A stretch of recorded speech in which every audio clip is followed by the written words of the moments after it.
When it comes to idiocy, I gotta admit, these guys know how to keep me on my toes. Do.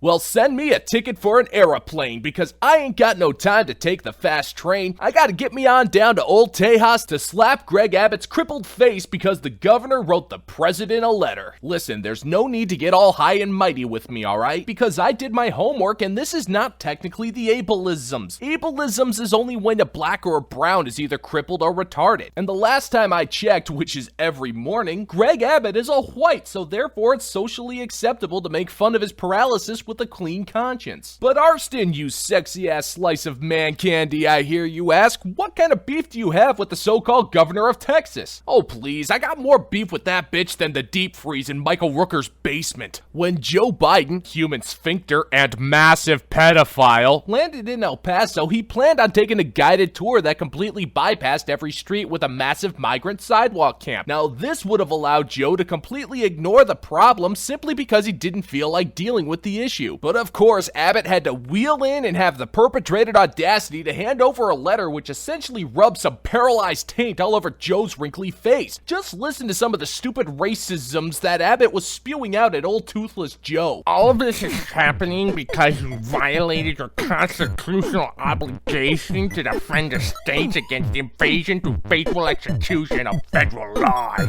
Yo, Abby, I got a little news flash for you. I briefly skimmed over the Constitution for a couple of seconds, and it doesn't say word for word that the president is obligated to faithfully execute federal laws. Have you ever taken a microsecond to possibly consider that the invasion of illegals is your fault because your state decided to have a massive border with Mexico? Maybe you should have thought of that before you gave a boatload of hate speech to a geriatric jagoff with Alzheimer's. So I'm just gonna sit here and wait for you to serve up my apology. Consider it accepted, you schmuck. And have you taken a second to consider that the former vice president might have some smaller issues on his hands? Like classified documents, for example. Old Joey Baby was caught with his pants down once again, finding classified documents in one of his personal dwellings during the period when he was vice president. Now, you may be thinking that this is literally the same thing as when Joe unleashed the full fury of the FBI against Donald Trump during their raid on Mar-a-Lago over the same issues, but... Shut up! This is totally different!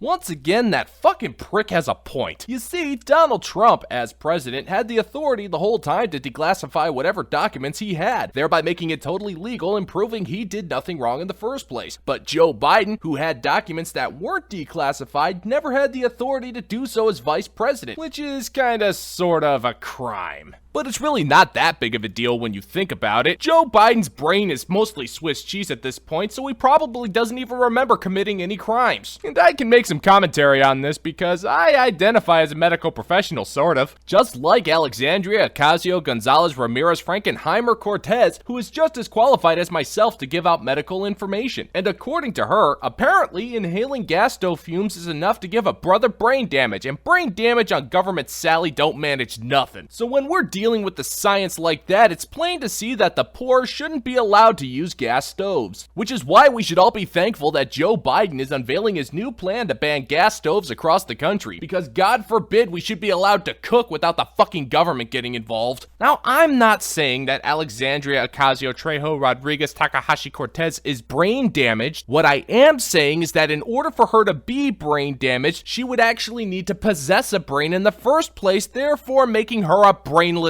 cunt. And who are we to identify what qualifies as a required kitchen tool? The last time I checked, you don't even need a stove to cook meat. Besides, we're only one piece of legislation away from feasting on bugs, so what difference does it make? If you're a white, that just means when you cook, you're culturally appropriating every single race on the planet, therefore making you a racism whenever you're trying to do something to survive. So shame on you, white people. Go to the corner and think about what you've done. I know I'm not gonna.